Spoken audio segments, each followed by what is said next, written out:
नमस्कार, मैं हूं पुष्पेंद्र चौधरी और आप देख रहे हैं India voice. Haryana Punjab bulletin में आपका स्वागत है। रुक करते हैं खबरों की ओर। नारायणगढ़ में हरियाणा के मुख्यमंत्री नायब सिंह सैनी ने जन आशीर्वाद रैली को संबोधित करते हुए कहा कि हमारी सरकार मिशन मोड पर किसानों, युवाओं और महिलाओं के लिए फैसले ले रही है।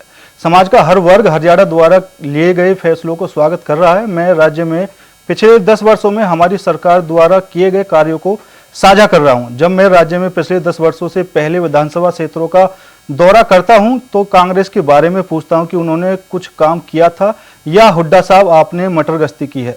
हुड्डा साहब से 5 सवाल पूछे लेकिन उन्होंने कभी जवाब नहीं दिया। मैं आपको राहुल गांधी से पूछने का समय देता हूं और फिर मेरे सवालों का जवाब दूंगा। मुझे यह पूर्ण विश्वास है नारायणगढ़ के लोगों से, यह मुझे पूर्ण विश्वास है कि भाइयों 90 की 90 विधानसभाओं के अंदर नारायणगढ़ की विधानसभा ये नंबर 1 के ऊपर कमल का फूल खिल करके ये चंडीगढ़ के अंदर जाएगा। वे कमल का फूल खिलने वाला है 4 तारीख को नारायणगढ़ से। भाइयों, आज मैं आप लोगों का आशीर्वाद लेने के लिए आया हूं और मैं आप लोगों को बताना चाहता हूं, कई बार लोग बोलते हैं, मैं जब मिलता हूं लोगों को, मेरे को आकर के लोग बोलते हैं कि आपको समय कम मिला और मिलना चाहिए था। मैंने कहा 5 साल का और कार्यकाल पड़ा है, अभी ये समय आपके हाथ में है, ये समय आपने देना है। और हमने कहा है कि हमारी सरकार मिशन मोड के अंदर फैसले ले रही है। हरियाणा के किसान, हरियाणा के युवा, हरियाणा के महिला भाइयों, हर वर्ग ने इन फैसलों को सर माथे पर उठा करके स्वागत किया है। मुझे ये बड़ा फख्र है कि आज मैं अपने परिवार के बीच में, ये आपका बेटा एक साधारण परिवार के अंदर जन्मा बेटा, भाइयों आज हरियाणा के एक से बढ़कर के एक फैसले ले रहा है। ये नरेंद्र मोदी जी की भाइयों आशीर्वाद का परिणाम है कि हमने हरियाणा प्रदेश के अंदर एक नई दिशा को तय किया है। भाइयों, इसीलिए जो हमने काम किए हैं, मैं उन लोगों को भी कह रहा हूं, मगर भाई तुम भी 10 साल रहे मुख्यमंत्री, 2014 से पहले इन्होंने भी तो कुछ किया होगा, किया नहीं किया? या 10 साल में मटरगश्ती करी या हुड्डा साहब आपने? आप भी बता दो ना, कुछ मैं पूछ रहा हूं। मैं आज नारायणगढ़ की सरदारी के बीच में आया हूं और मैं आज फिर ये बात आपको पूछ रहा हूं, हुड्डा साहब, मैं एप्पल मंडी का उद्घाटन करने के लिए कालका में गया था।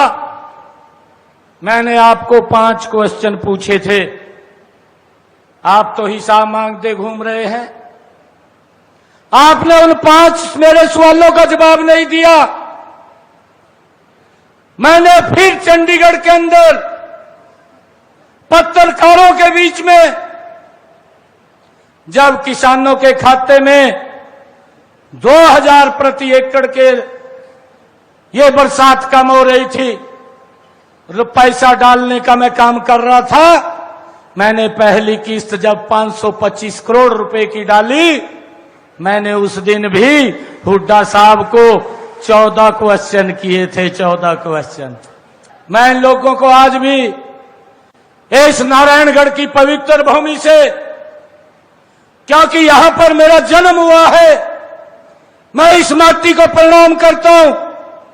अरे भूपेंद्र सिंह हुड्डा, अगर आप उन क्वेश्चनों का उत्तर नहीं दे पाते, मैं आज फिर आपको समय देता हूं, आप राहुल गांधी को पूछ करके मेरे इन क्वेश्चनों का उत्तर दे दे। आप 10 वर्ष हरियाणा प्रदेश के मुख्यमंत्री रहे हैं, आपकी सरकार दिल्ली के अंदर भी 10 वर्षों तक भाइयों सत्ता के अंदर रही है। मेरे क्वेश्चनों का उत्तर तो देने का आपका फर्ज बैठता है, आप उनका उत्तर तो दे दें, आप झूठ या झूठ फैलाने का काम मत करें। हरियाणा में विधानसभा चुनाव को लेकर राजनीतिक माहौल गरमाया हुआ है। चुनाव के लिए 5 सितंबर से नामांकन शुरू होने हैं। जिसे देखते हुए बीजेपी और कांग्रेस समेत बाकी दलों ने भी उम्मीदवारों की लिस्ट फाइनल करनी शुरू कर दी है। इसके अलावा बीजेपी से सीएम नायब सैनी ने और कांग्रेस से भूपेंद्र हुड्डा और कुमारी शैलजा लगातार रैलियां कर रहे हैं। बीजेपी ने टिकट फाइनल करने के लिए 23 और 24 अगस्त को गुरुग्राम में प्रदेश चुनाव समिति की मीटिंग बुलाई है। 2 दिन की मीटिंग में सभी 90 सीटों पर बीजेपी के टिकट का ऐलान होना है। वहीं करनाल में सांसद कुमारी शैलजा, रणदीप सुरजेवाला और पूर्व सांसद बजेंद्र सिंह ने कांग्रेस संदेश यात्रा निकाली। वहीं रोहतक में बीजेपी की चुनाव प्रबंधन समिति की पहली बैठक हुई। इधर बीजेपी ने राज्यसभा चुनाव की सूची जारी की है। बीजेपी ने हरियाणा से किरण चौधरी को प्रत्याशी बनाया है।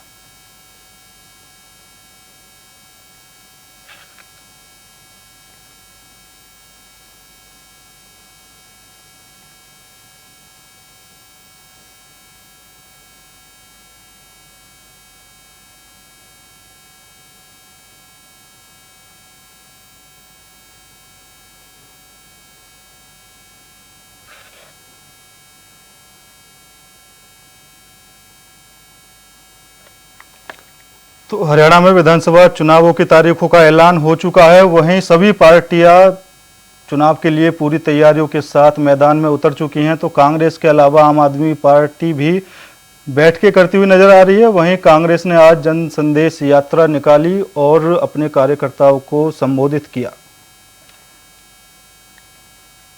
तो वहीं भारतीय जनता पार्टी से मुख्यमंत्री नायब सिंह सैनी ने भूपेंद्र सिंह हुड्डा पर निशाना साधा है। तो अब तमाम तरह की अटकलें यहां पर लगाई जा रही हैं और सभी पार्टियां मजबूती के साथ विधानसभा चुनाव की तैयारी में उतर चुकी हैं। कांग्रेस की तरफ से कुमारी शैलजा, रणदीप सिंह सुरजेवाला और अन्य नेता बैठकें कर रहे हैं और आज राजीव गांधी जयंती के मौके पर उन्होंने संदेश यात्रा भी निकाली और आने वाले चुनाव के लिए कार्यकर्ताओं को भी संदेश दिया है।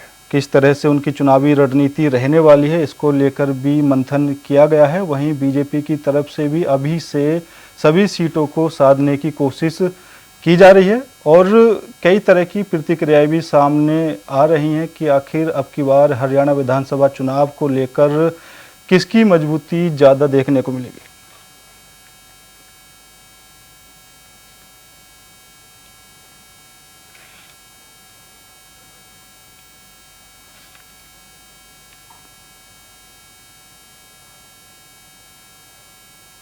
सिरसा के कालावाली में हरियाणा के बिजली मंत्री रणजीत सिंह चौटाला का बड़ा बयान सामने आया है। हरियाणा की बीजेपी सरकार में बिजली मंत्री रणजीत सिंह चौटाला ने अपनी ही पार्टी को खुला चैलेंज दे दिया है। रणजीत सिंह चौटाला ने कहा कि रानिया से बीजेपी मुझे टिकट देती है तो ठीक, वरना बीजेपी अपना देख ले।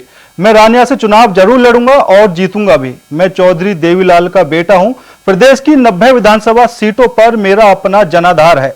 रणजीत सिंह चौटाला ने कांग्रेस में जाने और पूर्व मुख्यमंत्री भूपेंद्र सिंह हुड्डा से हाथ मिलाने को लेकर कहा कि ये समय की बात है, राजनीति में समय बदलता रहता है। बता दें कि रणजीत चौटाला कांडा बंधुओं की राजनीति से परेशान हैं। एक तरफ गोविंद कांडा की पार्टी हलोपा एनडीए से मिलकर चुनाव लड़ रही है तो दूसरी तरफ उनके बीजेपी नेता और भाई गोविंद कांडा ने अपने बेटे धवल कांडा हलोपा उम्मीदवार को घोषित कर दिया है।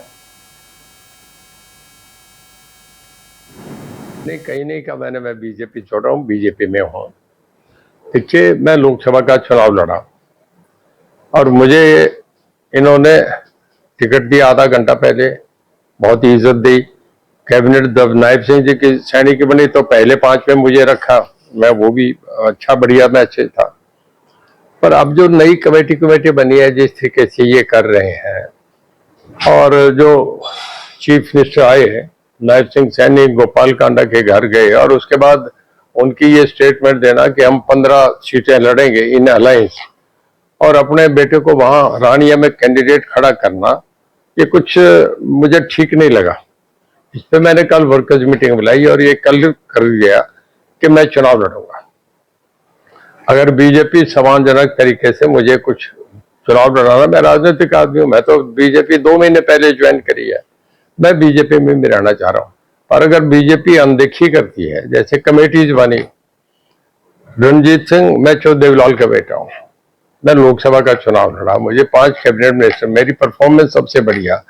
अगर मुझे अनदेखी करेगी तो मैं तो चुनाव लड़ूंगा, फिर बीजेपी अपना देखे, मैं चुनाव लड़ूंगा।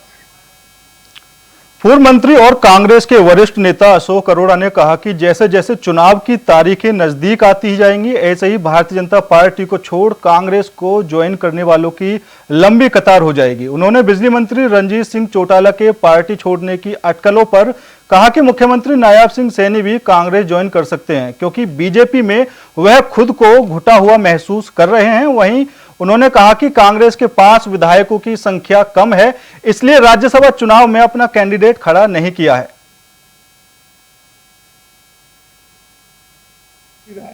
और आज कुरुक्षेत्र सेंट्रल कोऑपरेटिव बैंक के चेयरमैन राजेश गुर्जर जी ने कांग्रेस पार्टी को ज्वाइन किया है।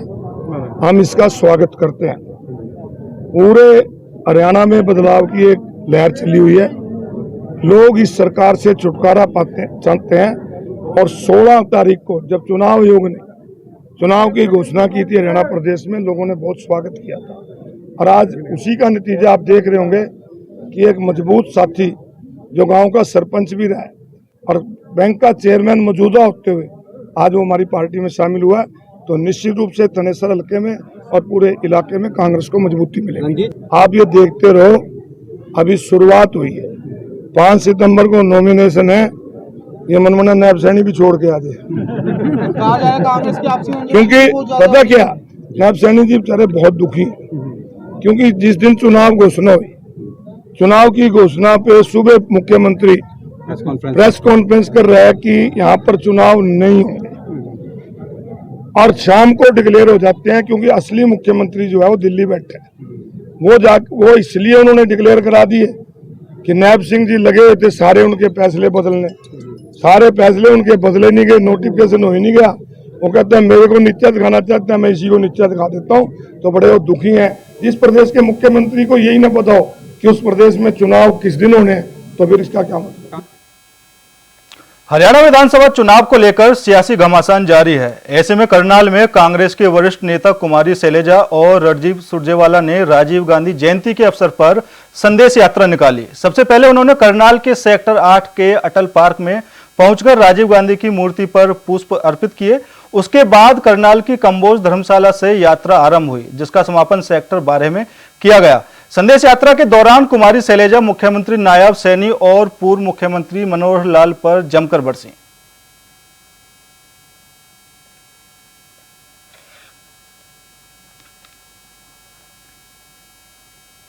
हरियाणा विधानसभा चुनाव की तैयारियों को लेकर आम आदमी पार्टी भी तैयारी शुरू कर चुकी है। आम आदमी पार्टी के हरियाणा इकाई प्रमुख सुशील गुप्ता ने विधानसभा चुनाव को लेकर पार्टी की तैयारियों और नीति पर चर्चा की। उन्होंने कहा कि हरियाणा विधानसभा चुनाव 2024 में आम आदमी पार्टी पंजाब की तर्ज पर ही चुनाव लड़ेगी। गुप्ता ने आगे कहा कि हरियाणा विधानसभा चुनाव में आम आदमी पार्टी के मुख्यमंत्री चेहरे का फैसला जनता तय करेगी। वहीं पार्टी आलाकमान और राजनीतिक मामलों की समिति लोगों से प्रतिक्रिया मांगेगी। इसी तर्ज पर पंजाब में विधानसभा चुनाव लड़ा गया था, उसी तर्ज पर हरियाणा में भी विधानसभा चुनाव लड़ा जाएगा। हरियाणा के अंदर विधानसभा चुनाव की तैयारियां आम आदमी पार्टी जोरों शोरों से कर रही है। 90 विधानसभाओं पे कैंडिडेट सिलेक्शन का प्रोसेस चल रहा है। सर्वे पहले भी हो चुके और दोबारा भी सर्वे भी हो रहा है। कैंडिडेट्स की घोषणा बहुत जल्द होगी। इसी तैयारी के तहत आम आदमी पार्टी परिवार जोड़ो अभियान लगातार जारी रखे हुए। अब तक लगभग 4 लाख से ज्यादा परिवार पार्टी के साथ इस अभियान में जुड़ चुके हैं। आम आदमी पार्टी के कार्यकर्ता लगातार घर घर जाके मेहनत कर रहे हैं। इसी कड़ी में कल यानी 21 अगस्त से लोकसभा स्तर की बैठकें होने जा रही हैं। परिवार जोड़ो अभियान की समीक्षा और गारंटी कार्ड के लॉन्च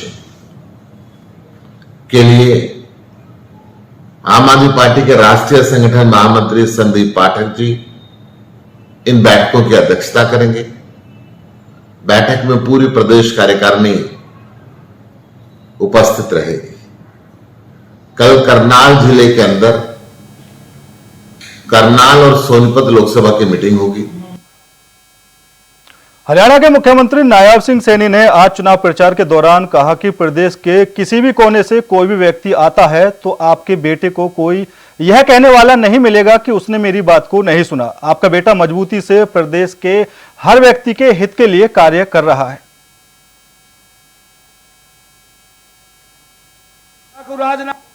कोई भी व्यक्ति अगर हमें मिलने के लिए भी आता है, क्योंकि अब जिम्मेवारी आदरणीय प्रधानमंत्री जी ने, आदरणीय अमित शाह जी ने, आदरणीय हमारे जगत प्रकाश नड्डा जी ने, आदरणीय ठाकुर राजनाथ सिंह जी ने और आदरणीय मनोहर लाल जी ने ये जिम्मेवारी दी है। भाइयों, उसके बीच में भी अगर आपके बेटे भाई के पास हरियाणा प्रदेश के, क्योंकि आज जब हरियाणा की जिम्मेवारी मैं निभा रहा हूं, किसी भी कोने से अगर कोई व्यक्ति आता है, आपके बेटे को कोई ये कहने वाला नहीं मिलेगा कि भाई उसने मेरी बात को नहीं सुना। आपका बेटा मजबूती से उनके हित के अंदर खड़ा होकर के काम कर रहा है। जब भाइयों मैं ये काम कर रहा हूं तो नारायणगढ़ के वासियों, आपकी भी जिम्मेवारी बनती है।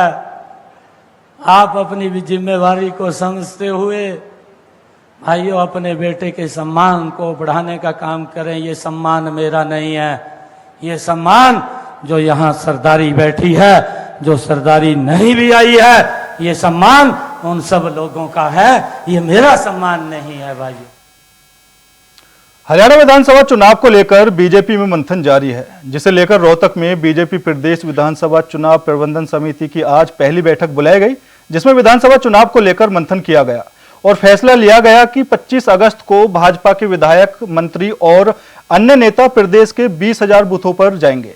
रोहतक में भाजपा के प्रदेश मुख्यालय मंगल कमल पर आयोजित बैठक में प्रदेश प्रभारी डॉक्टर सतीश पुनिया के प्रदेश महामंत्री डॉक्टर अर्चना गुप्ता और पूर्व मंत्री विपुल गोयल भी मौजूद रहे।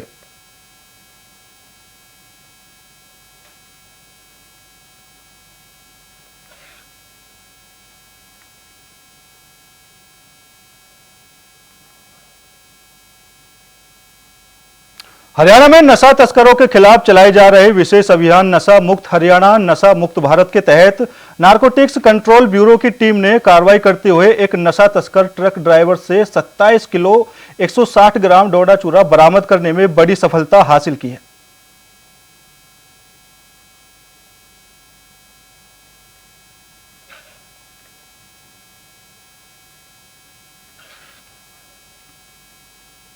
खबर चरखी दादरी से है, जहां यादव धर्मशाला में कांग्रेस पार्टी की पिछड़ा वर्ग न्याय चौपाल के तहत पिछड़ा वर्ग सम्मेलन का आयोजन किया गया, जिसमें पूर्व मंत्री कैप्टन अजय यादव ने शिरकत की। उन्होंने कहा कि भाजपा सरकार की जन विरोधी नीतियों से आमजन बहुत दुखी है। उन्होंने कहा कि भाजपा सरकार में पिछड़ा वर्ग का क्रीमिलेयर 8 लाख से घटाकर 6 लाख किया, वही अग्निवीर भर्ती के नाम पर युवाओं के साथ कुठारघात किया है। उन्होंने कहा कि महिला पहलवान विनेश फोगाट को फाइनल में ओलंपिक से बाहर किए जाना बहुत निंदनीय है और कांग्रेस पार्टी खिलाड़ियों के साथ खड़ी है। उन्होंने आगे कहा कि विधानसभा चुनाव में कांग्रेस पार्टी भारी बहुमत से सरकार बनाएगी और प्रदेश में विकास करवाया जाएगा। नामांकन भरने 12 तारीख तक नामांकन है मेरे ख्याल से, और मैं समझता हूं पहले हफ्ते तक टिकट का ऐलान हो जाएगा। और क्योंकि वो सिटिंग एमएलए है और विपरीत हवा में वहां से जीत के गया था, इसलिए हमें पूर्ण भरोसा है कि टिकट तो उसी को मिलनी है। और जहां तक डिप्टी सीएम की बात है, भाई सपने लेना तो बुरी बात तो है नहीं। बाबर जी क्या कहते हैं वो उनसे पूछ लीजिए, हमने जो कहना था वो कह दिया। कांग्रेस ने अगर मेरिट के आधार पर टिकट दी, अगर मेरिट के आधार पर टिकट देंगे, सब पक्षों की सुनेंगे। जैसे राहुल गांधी जी ने कहा है कि जो कमेटी बनेगी उसमें सबकी बात सुनी जाएगी। आपने देख लिया क्या महेंद्रगढ़ भिवानी में हुआ, क्या गुड़गांव में हुआ, टिकट वितरण की वजह से हमने दोनों सीट खो दी, वरना हमारी 8 सीट आनी थी। इसलिए मेरा एक ही कहना है, इन सब बातों के बावजूद भी हम 5 सीट जीते हैं। और पिछली बार तो हमने 1 सीट मिली थी, हमारी 31 सीट आ गई थी। इस बार तो हमारी 5 सीटें आई हैं और 2 सीटें हमारी ये भी आनी थी। अगर ये आ जाए तो हमारी सीट जो है 70 पार तो वैसी बढ़ती है। आपकी जगह राजभवन 100%। रोहतक में उपायुक्त और जिला निर्वाचन अधिकारी अजय कुमार ने कहा कि मतदाताओं की सुविधा के लिए 17 नए मतदान केंद्र बनाए गए हैं। जिले में अब मतदान केंद्रों की संख्या 831 हो गई है। वहीं चुनाव की तारीखों के ऐलान के साथ ही 16 अगस्त से आदर्श आचार संहिता लागू हो चुकी है। निर्वाचन आयोग ने हरियाणा विधानसभा चुनाव के बारे में जारी किए गए चुनाव कार्यक्रम के तहत अधिकारियों को 5 सितंबर को अधिसूचना जारी की जाएगी। इसके बाद उम्मीदवार 12 सितंबर तक नामांकन पत्र दाखिल कर सकते हैं और 13 सितंबर को नामांकन पत्रों की जांच की जाएगी। सुविधा के लिए बने 17 मतदान केंद्र। आपको विदित है 16 अगस्त को विधानसभा चुनावों की घोषणा हो चुकी है और उसके साथ ही मॉडल कोड ऑफ कंडक्ट लग चुका है।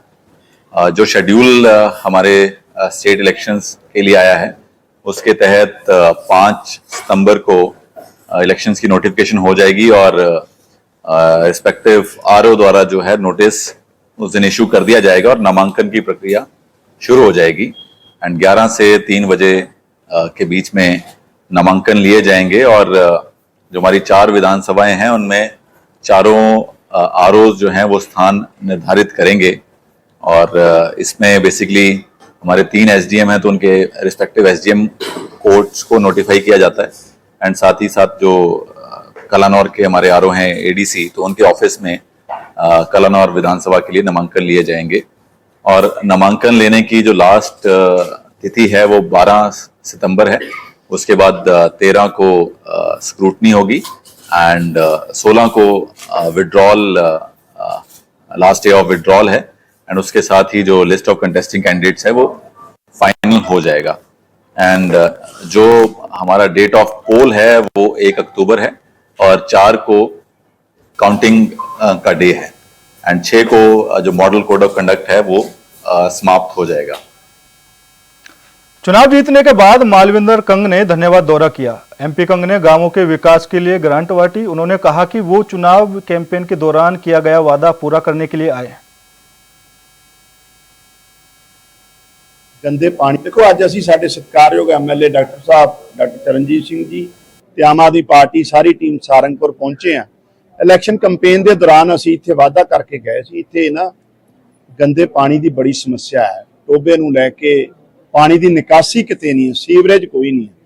तो अज असी अपना वादा निभाते हुए एमपी जिहड़ी लैड है उहदे चों 20 लाख रुपया सीवरेज वास्ते अज मंजूर किया है और पिंड दे लोकां नाल जिथे उन्हां दा धन्नवाद किया है, इलैक्शन वास्ते जिहड़ी उन्होंने सपोर्ट आशीर्वाद दिता है, उत्थे ये भी अज शुरुआत की है कि आने वाले टाइम च असीं जिहड़े वादे किए है हरेक विधान सभा च एक एक करके सारे पूरा करांगे। लोकां दी जिहड़ियां बुनियादी जरूरतां आ प्रायोरिटी के आधार पर उन्होंने जिहड़ा पहल के आधार पर पूरा करना साडा फर्ज है।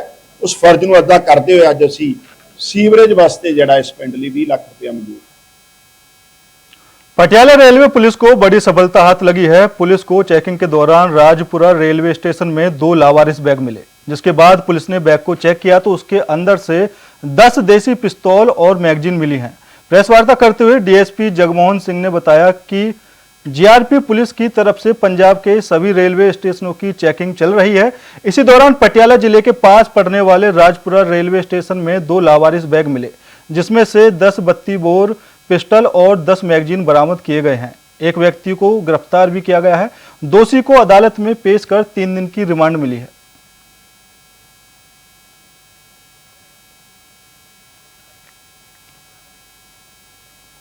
आज श्री मुक्तसर साहिब में झमाझम बारिश हुई, जिससे लोगों को गर्मी से तो राहत मिली, लेकिन अगर बात करें तो ट्रैफिक भी काफी दिक्कत हुई। आपको बता दें कि श्री मुक्तसर साहिब की महिला ट्रैफिक कर्मचारियों ने अपनी ड्यूटी निभाई। बिना जूतों को वे नंगे पैर ट्रैफिक की समस्या को दूर कर रही थी। हर कोई महिला कर्मचारियों की तारीफ करता नजर आया, क्योंकि महिला कर्मचारी बारिश के बावजूद भी अपनी ड्यूटी पूरी लगन के साथ कर रही थी। ਤੇ ਮੈਂ ਮੁਕਤਸਰ ਟ੍ਰੈਫਿਕ ਦੇ ਵਿੱਚ ਤੈਨਾਤ ਹਾਂ। ਅੱਜ ਬਰਸਾਤ ਹੋਈ ਹੈ ਤੇ ਜਿਸ ਕਰਕੇ ਸ਼ਹਿਰ ਦੇ ਵਿੱਚ ਪਾਣੀ ਬਹੁਤ ਜ਼ਿਆਦਾ ਭਰ ਗਿਆ, ਜਿਸ ਕਰਕੇ ਟ੍ਰੈਫਿਕ ਦੀ ਸਮੱਸਿਆ ਬਹੁਤ ਜ਼ਿਆਦਾ ਆਉਂਦੀ ਹੈਗੀ। ਤਾਂ ਬਸ ਮੇਰਾ ਤਾਂ ਇਹੀ ਹੈ ਵੀ ਅਸੀਂ ਆਪਣੀ ਡਿਊਟੀ ਸਾਰੀ ਹੀ ਪੰਜਾਬ ਪੁਲਿਸ ਆਪਣੀ ਡਿਊਟੀ ਤਨਦੇਹੀ ਨਾਲ ਨਿਭਾਉਂਦੀ ਹੈ। ਅਸੀਂ ਵੀ ਆਪਣੇ ਸ਼ੂਜ਼ ਉਤਾਰ ਕੇ ਟ੍ਰੈਫਿਕ ਦੀ ਡਿਊਟੀ ਕਰ ਰਹੇ ਹਾਂ। ਬਰਸਾਤ ਹੈ, ਪਾਣੀ ਹੈ ਬਹੁਤ ਜ਼ਿਆਦਾ ਸ਼ਹਿਰ ਦੇ ਵਿੱਚ, ਤੇ ਮੈਂ ਸਭ ਨੂੰ ਇਹੀ ਸੁਨੇਹਾ ਦੇਣਾ ਚਾਹੁੰਦੀ ਹਾਂ ਕਿ ਜੋ ਵੀ ਪੁਲਿਸ ਮੁਲਾਜ਼ਮ ਹੈ ਸਾਰੇ ਆਪਣੀ ਡਿਊਟੀ ਤਨਦੇਹੀ ਨਾ ਕਰੋ, ਤਾਂ ਜੋ ਕਿ ਲੋਕਾਂ ਵਿੱਚ ਇੱਕ ਚੰਗਾ ਮੈਸੇਜ ਜਾਵੇ ਪੰਜਾਬ ਪੁਲਿਸ प्रति। अमृतसर में एक विवादास्पद अभिनेत्री द्वारा आपातकाल के बैनर तले बनाए गए हिंदी फिल्म के ट्रेलर से सिखों को बदनाम करने की साजिश के तहत निर्दोष लोगों की हत्या और सांता का रूप धारण करने सहित सिखों को बदनाम करने वाले दृश्य दिखाए हैं। एक साजिश के तहत जो किया जा रहा है वह सिख भावनाओं को आहत करता है।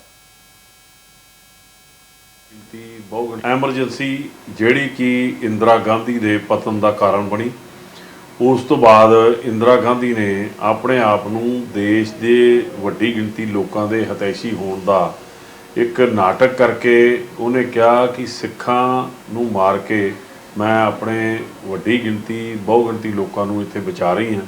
ਦਰਬਾਰ ਸਾਹਿਬ ਤੇ ਹਮਲਾ ਕੀਤਾ, ਜਿਹੜੀ ਉਹਦੀ ਜ਼ਿੰਦਗੀ ਦਾ ਪਤਨ ਦਾ ਕਾਰਨ ਵੀ ਬਣਿਆ, ਉਹਦੀ ਸਿਆਸਤ ਦੇ ਪਤਨ ਦਾ ਕਾਰਨ ਵੀ ਬਣਿਆ। ਉਸ ਦੇ ਉੱਤੇ ਇੱਕ ਫਿਲਮ ਆ ਰਹੀ ਆ ਜਿਹੜੀ ਕਿ ਕੰਗਨਾ ਰਣੌਤ ਵੱਲੋਂ ਬਣਾਈ ਜਾ ਰਹੀ ਆ, ਜਿਹਦੇ ਵਿੱਚ ਉਹਦਾ ਰੋਲ ਵੀ ਆ। ਉਸ ਦੇ ਬਾਰੇ ਦੇ ਵਿੱਚ ਸਰਬਜੀਤ ਸਿੰਘ ਜਿਹੜੇ ਕਿ MP ਬਣੇ ਨੇ ਨਵੇਂ ਉਹਨਾਂ ਵੱਲੋਂ ਉਹਦੇ ਤੇ ਇਤਰਾਜ਼ ਵੀ ਆਇਆ, ਕਿਉਂਕਿ ਸਰਬਜੀਤ ਸਿੰਘ ਉਹਦਾ ਜਿਹੜੇ ਪਿਤਾ ਉਹ ਉਸ ਇਨਸੀਡੈਂਟ ਨਾਲ ਸੰਬੰਧਿਤ ਨੇ ਜਦੋਂ ਕਿ ਇੰਦਰਾ ਗਾਂਧੀ ਦਾ ਕਤਲ ਹੋਇਆ ਸੀ। ਸੋ ਉਸ ਦੇ ਬਾਰੇ ਵਿੱਚ ਇੱਕ ਟ੍ਰੇਲਰ ਜਾਰੀ ਕੀਤਾ ਗਿਆ ਜਿਹੜਾ ਕਿ ਬੜਾ ਵਿਵਾਦਪੂਰਨ ਹੈ। ਅਸੀਂ ਇਸ ਗੱਲ ਲਈ ਸਹਿਮਤ ਹਾਂ ਕਿ ਇਤਿਹਾਸ ਦਾ ਫਿਲਮਾਂਕਣ ਹੋਣਾ ਚਾਹੀਦਾ, ਸਹੀ ਤੱਥ ਜਿਹੜੇ ਆ ਉਹ ਸਾਹਮਣੇ ਆਉਣੇ ਚਾਹੀਦੇ ਆ, ਪਰਦੇ ਤੇ ਆਉਣੇ ਚਾਹੀਦੇ ਆ, ਪਰ ਉਹਦੇ ਵਿੱਚ चंडीगढ़ में federation of private schools welfare association के प्रदेश अध्यक्ष कुलभूषण शर्मा ने कहा कि उनकी एसोसिएशन हरियाणा सरकार से मान्यता प्राप्त स्कूलों में पढ़ने वाले विद्यार्थियों से किसी भी प्रकार का भेदभाव बर्दाश्त नहीं करेगी और हर कीमत पर उनके लिए लड़कर उन्हें भेदभाव मुक्त हरियाणा दिलवाएगी।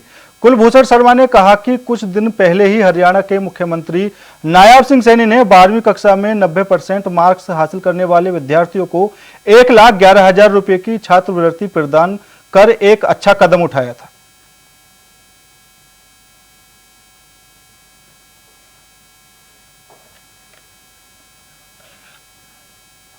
पटियाला के गांव बारन में दो पड़ोसियों के बीच हुए खूनी संघर्ष में एक युवक की मौत हो गई। बता दें कि यह मारपीट पुरानी रंजिश के चलते हुई है। खूनी लड़ाई के पिता भी गंभीर मृतक युवक हालत में पटियाला के राजेंद्र अस्पताल में जिंदगी और मौत से जूझ रहे हैं। यह घटना रात करीब 10 बजे की है। मृत व्यक्ति की मां के मुताबिक कल उनके बेटे का 25वां जन्मदिन था।